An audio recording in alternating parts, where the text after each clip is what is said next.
Sobat Berbagi Info, tahukah kalian jika kuburan Belanda terbesar di dunia itu adanya di Aceh? Maka simak ulasan kami setelah berikut ini.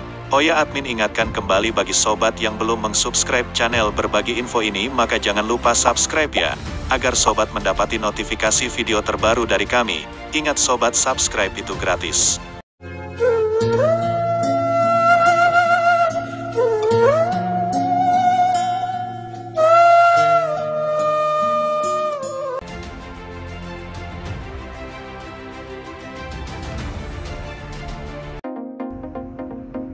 Sobat Berbagi Info, Banda Aceh nisan-nisan dengan beragam ukuran berdiri rapi di lahan seluas 3 kali lapangan bola. Warnanya putih, ada berbentuk salib, ada juga mirip tugu. Sementara di dinding pintu masuk komplek, tertera nama jenazah lengkap dengan lokasi dan tahun mereka tewas. Itulah Komplek Kerkhof Pecut, tempat 2.200 lebih serdadu Belanda dikuburkan. Kerkhof Pecut terletak di belakang Museum Tsunami, Banda Aceh. Memasuki kawasan komplek, pengunjung disapa dengan sebuah tulisan yang ditulis dalam bahasa Belanda, Jawa dan Arab Melayu. Bunyinya, untuk sahabat kita yang gugur di medan perang. Ribuan serdadu Belanda dengan berbagai pangkat dikuburkan di sana. Nama Kerkhof secara harfiah bermakna halaman gereja atau kuburan. Sementara Pecut merupakan nama panggilan putra mahkota Sultan Iskandar Muda yang meninggal setelah dihukum rajam oleh ayahnya karena melanggar hukum kerajaan kala itu. Namanya Merah Pupok. Ia dimakamkan di sana sekitar 300 tahun sebelum Belanda membuat kuburan untuk serdadu mereka.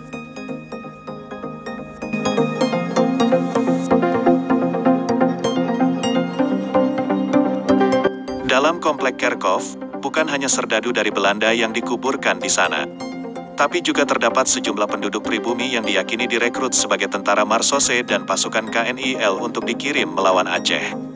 Mereka diantaranya berasal dari Ambon, Manado, dan Jawa. Hal itu terlihat jelas dari sejumlah nama yang tertera di dinding Komplek Kerkhof.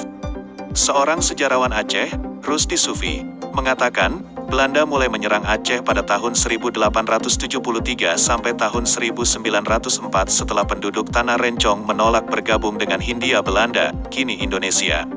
Saat itu, hampir seluruh wilayah di Nusantara sudah dikuasai oleh Belanda. Aceh yang merupakan daerah berdaulat menolak ajakan Belanda, sehingga mereka kemudian menyatakan perang dengan Aceh, kata Rusdi saat ditemui di Komplek Kerkhof Pecut, Banda Aceh. Nama Bapak dan nama Bapak dan pengalaman ketika di Aceh.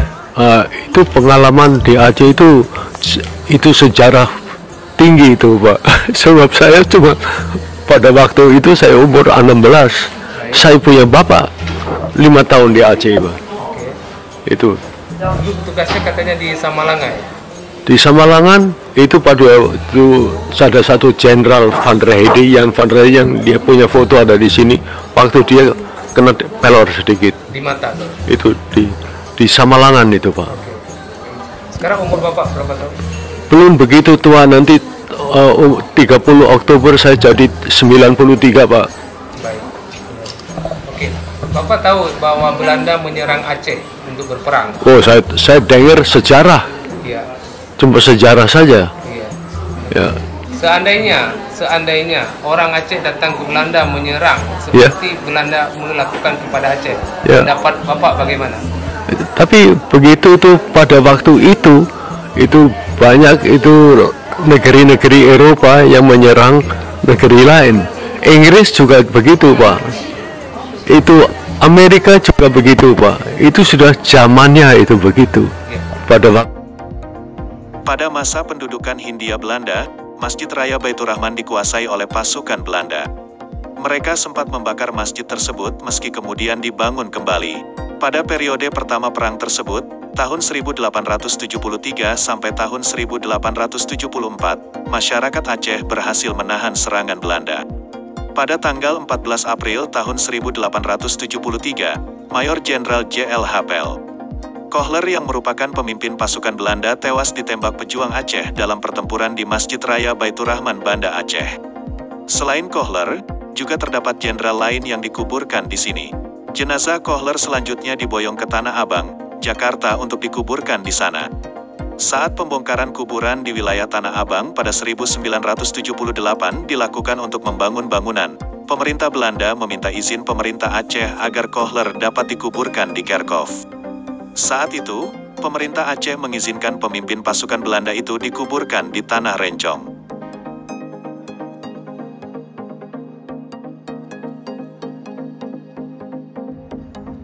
Pemerintah Aceh dan masyarakat Aceh menerima Kohler dimakamkan di Kerkhof, jelas Rusdi.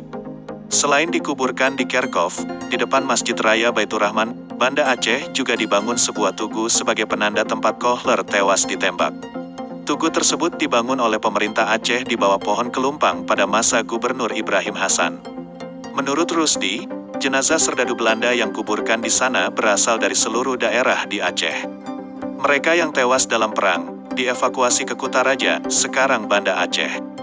Tentara Belanda kemudian membuat kuburan untuk serdadu mereka di atas lahan kosong milik orang Yahudi. Selama bertahun-tahun setelah Belanda keluar dari Aceh, Kerkhof tak ada yang mengurus. Suasana kuburan terlihat kotor karena tak ada yang merawat.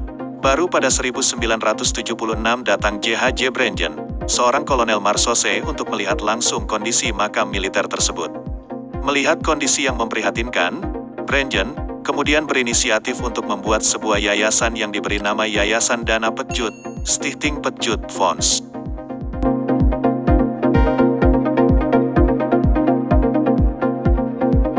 Saban tahun, yayasan ini menyalurkan dana untuk perawatan kuburan tersebut. Bahkan kini, orang-orang yayasan datang langsung ke Tanah Rencong untuk menyalurkan sendiri dana yang berhasil dikumpulkan. Mereka datang ke sini untuk melihat apa yang dapat dibuat seperti pengecatan dan lainnya, ungkap Rusdi. Saat tsunami meluluhlantakkan Serambi Mekah pada tanggal 26 Desember tahun 2004 silam, areal komplek makam ini rusak parah. 50 palang salib sebagai tanda kuburan hilang di bawah gelombang. Beberapa tahun setelahnya, pihak yayasan kembali mengucurkan dana miliaran rupiah untuk merehabilitasi komplek Kerkhof. Sekitar 2 miliar rupiah dana yang disalurkan saat tsunami untuk merawat Kerkhof, kata Rusdi. Kerkhof Pejut bukan saja sebagai bukti kepahlawanan masyarakat Aceh melawan penjajah, tapi juga sebagai bukti nyata keadilan Sultan Iskandar Muda dalam menjunjung tinggi hukum di masa pemerintahannya. Kini, komplek Kerkhof Pejut sudah menjadi salah satu tempat wisata di kota Banda Aceh.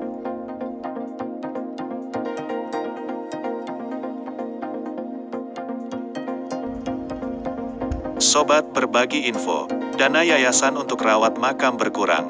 Yayasan Dana Pejut yang didirikan sejak tanggal 29 Januari tahun 1976 atas inisiatif J.H.J. Brengen, seorang kolonel Marsose aktif menyalurkan dana saban tahun untuk perawatan makam Kerkhof. Awalnya mereka menyalurnya melalui pemerintah kota Banda Aceh, namun sekarang dibawa langsung oleh warga Belanda utusan yayasan tersebut. Dana yang disalurkan merupakan milik yayasan bukan dari pemerintah Belanda. Tapi sekarang sudah mulai berkurang karena banyak donatur yang sudah meninggal, kata sejarawan Aceh yang juga pengelola Kerkhof Pejut, Rusdi Sufi, saat ditemui di komplek Kerkhof, Senin, tanggal 16 Februari tahun 2015. Beredar informasi di kalangan masyarakat, Yayasan Dana Pejut yang berpusat di Belanda mulai menghentikan dana untuk pengelolaan komplek kuburan. Tapi hal tersebut dibantah oleh Rusdi. Menurutnya, pihak yayasan pernah bertemu dengan pemerintah Aceh untuk membahas tentang pengelolaan Kerkhof karena mereka mulai kekurangan dana. Sampai sekarang, mereka masih menyalurkan dana. Cuma dananya sudah mulai berkurang karena generasi muda Belanda sudah kurang peduli. Mereka pernah bertemu pemerintah Aceh untuk membahas masalah ini dan pemerintah Aceh bersedia untuk mengelolanya, jelasnya. Dana yang disalurkan setiap tahunnya bervariasi. Setelah tsunami meluluhlantakkan Aceh pada tanggal 26 Desember tahun 2004 silam, yayasan ini menyalurkan dana lebih kurang 2 miliar rupiah untuk memperbaiki komplek kuburan yang rusak parah. Setelah itu, mereka juga menyalurkan dana untuk mengecat areal komplek maupun keperluan lainnya.